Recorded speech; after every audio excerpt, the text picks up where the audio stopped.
Selamat pagi anak-anak, bertemu lagi dengan Bu Feni. Pada kesempatan kali ini kita akan belajar tentang daur air. Air mempunyai banyak manfaat. Tahukah kamu apa manfaat dari air? Manfaat air adalah pertama, untuk memenuhi kebutuhan manusia sehari-hari, seperti mencuci, mandi, minum, memasak, dan lain-lain. Kedua, air untuk pertanian dan perikanan.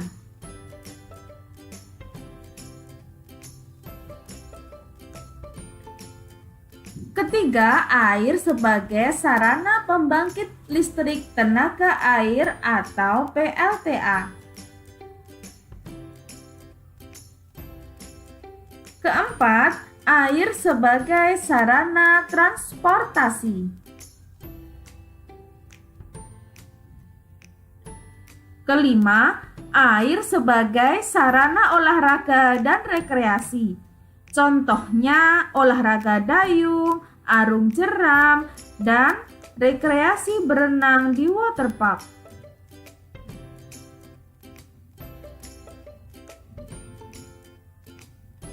Apa yang sedang dilakukan oleh temanmu ini? Ya, betul sekali. Dinda sedang menyirami tanaman di taman sekolah. Karena tidak hanya manusia yang membutuhkan air, hewan dan tumbuhan juga membutuhkan air untuk kelangsungan hidupnya. Lihatlah gambar berikut. Hewan juga minum, bukan? Anak-anakku, pernahkah kamu berpikir, mengapa air di permukaan bumi tidak pernah habis?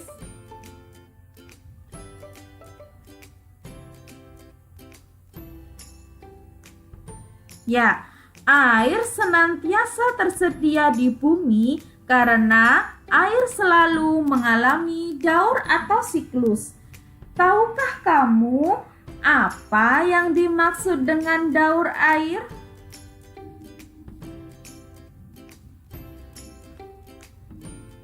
Ya, tepat sekali. Daur air merupakan proses perputaran air secara terus-menerus dari permukaan bumi ke atmosfer dan kembali lagi ke bumi. Mari kita simak bersama tahap-tahap daur air pada skema berikut ini. Air danau, laut, sungai mengalami penguapan atau evaporasi karena terkena sinar matahari. Tidak hanya air di permukaan bumi saja yang menguap. Kandungan air di tumbuhan juga mengalami penguapan yang dinamakan dengan transpirasi. Uap air akan naik menuju atmosfer bumi. Uap air tersebut akan mengalami pendinginan dan mengembun, kemudian membentuk awan. Setelah itu, awan akan semakin banyak dan lebih berat, sehingga permukaan bumi akan dibasahi oleh titik-titik air yang biasa kita sebut dengan hujan. Proses ini dinamakan presipitasi. Air akan sampai ke seluruh permukaan bumi dan akan kembali menguap karena terkena sinar panas matahari. Nah, kegiatan manusia yang mempengaruhi daur air diantaranya, yang pertama, penebangan liar yang membuat jumlah pohon berkurang. Semakin berkurangnya tumbuhan, jumlah air yang tersimpan di alam juga akan semakin berkurang. Yang kedua, pembakaran hutan.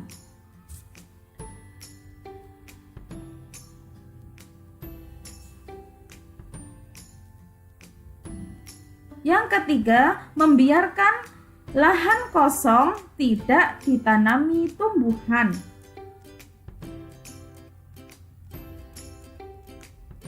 Selanjutnya, penutupan daerah resapan air dengan pembangunan aspal, beton, serta gedung bertingkat juga akan mengakibatkan daur air terganggu, sehingga cadangan air di tanah akan berkurang. Selanjutnya, pemakaian air yang berlebihan.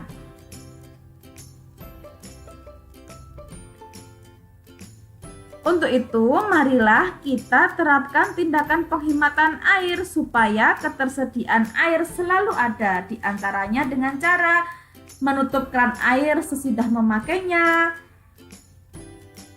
Kamu juga dapat menggunakan bekas air mencuci beras atau sayuran untuk menyiram tanaman. Gunakanlah air seperlunya saja, tidak perlu mencuci kendaraan setiap hari, cukup mengelapnya saja.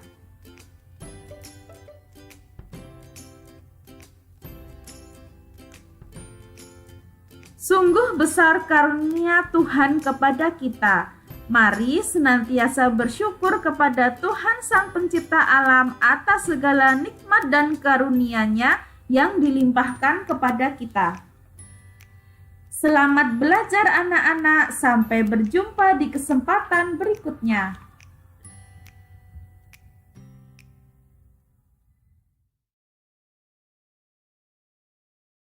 Assalamualaikum warahmatullahi wabarakatuh.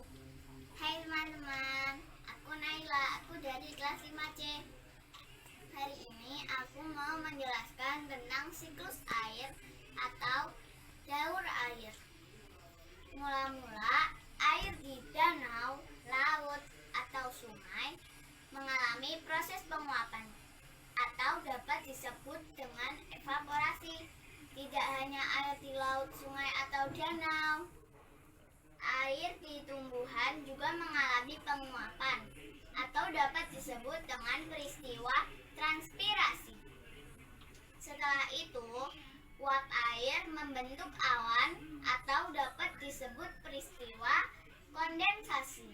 Setelah melalui peristiwa kondensasi, titik-titik air di awan akan terkena suhu dingin, lalu turun ke permukaan tanah dan menjadi hujan atau dapat disebut presipitasi.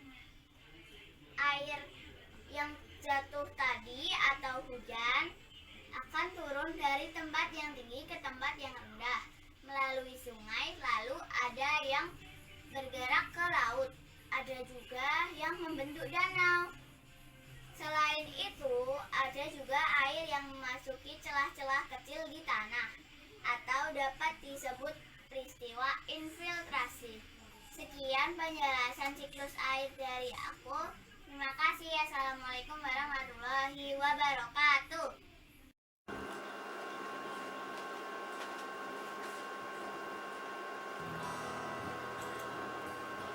Assalamualaikum warahmatullahi wabarakatuh. Hai teman-teman, apa kabar?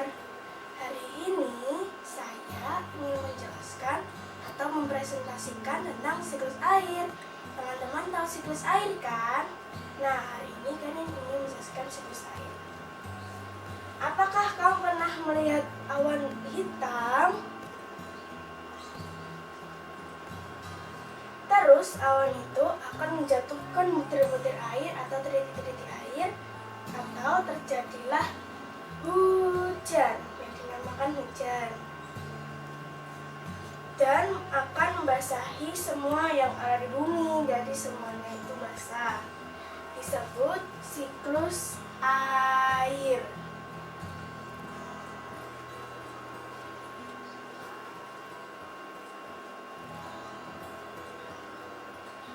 Teman-teman tahu siklus air kan?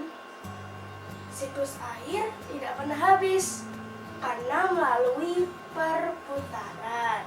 Nah, hari ini saya ingin menjelaskan panas matahari yang turun ke laut akan naik disebut penguapan. Ini awan ya teman-teman, dan ini matahari kan penguapan. Disebut evaporasi.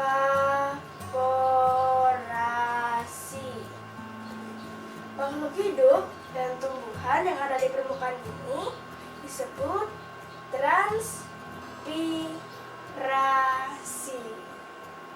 Uap-uap air yang terkumpul di atas akan jadilah awan-awan tipis yang disebut kondensasi.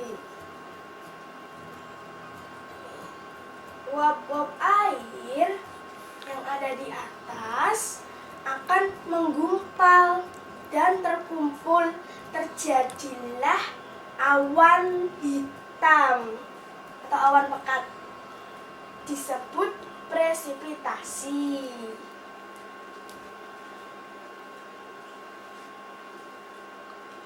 Nah, siklus air akan melalui perputaran, melalui evaporasi, transpirasi, kondensasi, dan presipitasi. Nah, teman-teman, ini hasil prakarya saya. Ini tadi ada evaporasi, ini menguap. Terus ini ada transpirasi, makhluk hidup dan tumbuhan. Terus di sini ada kondensasi, yang uap-uap air akan menjadi awan. Dan ada awan hitam yang terjadi hujan. Terima kasih. Jika ada lebih kurangnya, wassalamualaikum warahmatullahi wabarakatuh. Dadah teman-teman. 5C, yes. Saya Fahmi dari kelas 5C ingin mempresentasikan tentang daur air. Daur air adalah proses perputaran air secara terus-menerus dari permukaan bumi ke atmosfer dan kembali lagi ke bumi. Energi matahari menyinari muka bumi dan terjadi penguapan. Pada permukaan laut disebut evaporasi, dan penguapan dari tumbuhan dan makhluk hidup disebut transpirasi. Uap air yang ada di udara mengalami kondensasi, pengembunan menjadi titik-titik air dan berubah menjadi awan. Lama-kelamaan awan tidak bisa menampung titik-titik air yang semakin banyak, dan akhirnya air turun ke permukaan bumi atau sering disebut dengan hujan. Hal tersebut dinamakan presipitasi. Sekian, assalamualaikum warahmatullahi wabarakatuh. Terjadinya siklus air. Yang pertama, air laut, sungai, dan danau menguap akibat panas dari sinar matahari. Proses penguapan ini disebut evaporasi. Yang kedua, uap air dari permukaan bumi naik dan berkumpul di udara. Lama-kelamaan, udara tidak dapat lagi menampung uap air atau jenuh. Proses ini disebut presipitasi atau pengendapan. 3. Ketika suhu udara turun, uap air akan berubah menjadi titik-titik air. Titik-titik air ini membentuk awan. Proses ini disebut kondensasi atau pengembunan, dan terjadi hujan. Assalamualaikum warahmatullahi wabarakatuh. Hai teman-teman, kali ini saya akan mempresentasikan yang bertema skema daur air. Seperti yang kalian dengar, air sering kita gunakan untuk keseharian kita. Contohnya sebagai mandi, memasak, mencuci, dan lain sebagainya. Lalu mengapa ya air tidak pernah habis padahal air sering kita gunakan setiap hari? Nah, jadi siklus air adalah sirkulasi atau perputaran air secara terus-menerus naik ke atmosfer atau langit lalu kembali ke bumi. Berikut saya Rizka Aulia Rahman dari kelas 5C akan menjelaskan skema siklus air berikut ini. Jadi, dari air laut terkena panas matahari akan terjadi penguapan ke atmosfer. Lalu di atmosfer akan terjadi kondensasi menjadi titik-titik air yang turun ke bumi. Titik-titik air ini sering kita sebut dengan hujan. Hujan akan turun ke bumi, lalu ke permukaan air atau air laut, sebagian ke sungai, lalu menjadi air dalam tanah. Sekian presentasi saya. Wassalamualaikum warahmatullahi wabarakatuh. Assalamualaikum warahmatullahi wabarakatuh. Halo, nama saya Kesha, kelas 5B dari SD Negeri Bayangkara. Saya akan menyampaikan tentang siklus air atau daur air. Air sangat kita butuhkan untuk kebutuhan sehari-hari. Air digunakan untuk minum, mandi, memasak, dan mencuci. Tahukah kalian, air di muka bumi ini jumlahnya tetap dan senantiasa bergerak dalam suatu proses yang disebut siklus air atau daur air. Energi panas matahari memanasi permukaan bumi dan terjadilah penguapan. Pada permukaan air laut disebut dengan evaporasi, dan pada tumbuhan dan makhluk hidup disebut dengan transpirasi. Uap air yang ada di udara mengalami kondensasi atau penguapan menjadi titik-titik air dan berubah menjadi awan. Lama-lama, awan tidak lagi mampu menampung titik-titik air yang semakin banyak, dan akhirnya air turun kembali ke permukaan bumi yang biasa kita sebut dengan hujan. Proses ini dinamakan presipitasi.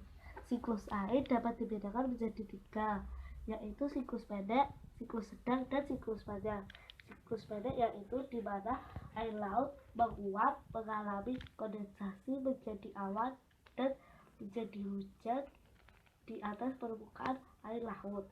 Pada siklus sedang, awan akan membawa air menjadi hujan di darat, lalu masuk ke tanah yang disebut dengan infiltrasi, dan kemudian mengalir ke laut. Sedangkan pada siklus panjang, uap air yang akan membentuk kristal es dan terbang ke pegunungan dan jatuh sebagai salju membentuk gletser yang masuk ke sungai dan mengalir lagi ke laut, dan siklus air berulang lagi. Sekian dan terima kasih. Wassalamualaikum warahmatullahi wabarakatuh. Assalamualaikum warahmatullahi wabarakatuh. Halo kawan-kawan dan selamat malam. Nama saya Fanu, saya dari kelas 5A. Kali ini saya akan mempresentasikan hasil karya saya, yaitu tentang skema daur air. Mula-mulanya saya akan menjelaskan tentang apa itu daur air atau siklus air. Daur air adalah proses yang didukung oleh energi matahari untuk menggerakkan air antara lautan, langit, dan tanah. Dalam daur air itu, air yang jatuh ke permukaan bumi dari atmosfer akan kembali lagi ke atmosfer. Mula-mulanya saya akan menjelaskan tahap-tahap skema daur air. Mula-mulanya, air permukaan atau air laut akan terkena panas matahari dan mengalami penguapan ke atmosfer. Atmosfer pun mengalami kejadian kondensasi dan akan berubah menjadi bentuk titik-titik air yang jatuh ke permukaan bumi sebagai hujan. Tapi hanya satu air hujan yang dapat mengalir ke sungai. Sisanya akan meresap ke tanah.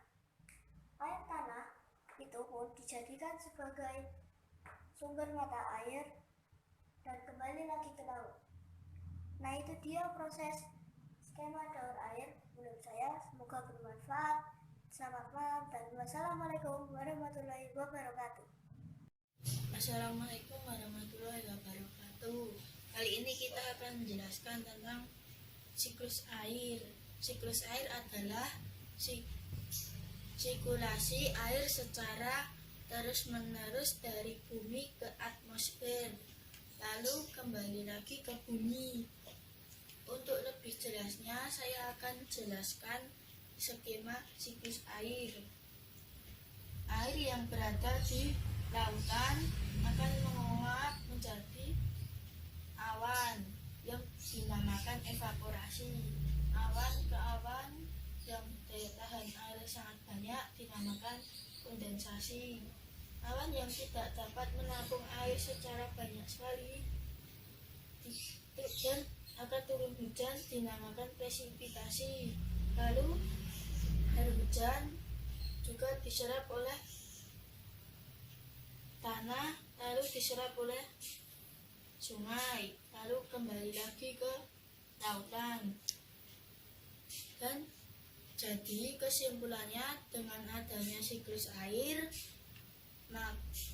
maka aliran mengakibatkan jumlah air di bumi akan tetap atau stabil. Terima kasih. Perkenalkan, namaku Amanda, aku dari kelas 5B. Aku akan mempresentasikan tentang daur air, yaitu energi panas matahari memanasi bumi, terjadilah penguapan. Pada permukaan laut disebut dengan evaporasi, dan pada tumbuhan atau makhluk hidup disebut transpirasi. Uap air yang berada di udara menjadi kondensasi atau pengembunan, menjadi titik-titik air dan berubah menjadi awan. Lama-kelamaan awan tidak lagi mampu menampung titik-titik air yang semakin banyak dan akhirnya akan kembali turun ke permukaan bumi yang disebut oleh hujan. Proses ini dinamakan presipitasi. Dan air hujan yang menyerap ke tanah dan menjadi air tanah. Sekian dari saya. Terima kasih. Assalamualaikum warahmatullahi wabarakatuh. Assalamualaikum warahmatullahi wabarakatuh. Hai, perkenalkan, nama saya Aulia. Saya dari kelas 5C. Saya akan mempresentasikan siklus air. Oh iya teman-teman, kalian tahu tidak siklus air itu apa? Siklus air merupakan sirkulasi atau perputaran air secara terus-menerus dari bumi ke atmosfer. Siklus ini melalui proses 1. Penguapan, 2. Pengendapan, dan 3. Pengembunan. Lihat skema siklus air yang sudah saya buat. Yang pertama, air di laut, sungai, danau akan menguap karena terkena panas sinar matahari. Proses ini disebut dengan penguapan. Tidak hanya itu, tumbuhan juga akan mengeluarkan uap air ke udara. Selanjutnya, uap air akan naik dan berkumpul ke udara. Lama-kelamaan, udara tidak dapat menampung uap air atau yang disebut dengan jenuh. Proses ini dinamakan pengendapan. Setelah itu, ketika suhu udara turun, uap air akan menjadi titik-titik air. Titik-titik air akan membentuk awan dan akan turunlah hujan. Proses ini disebut dengan pengembunan. Nah, itu tadi presentasi saya tentang siklus air. Bila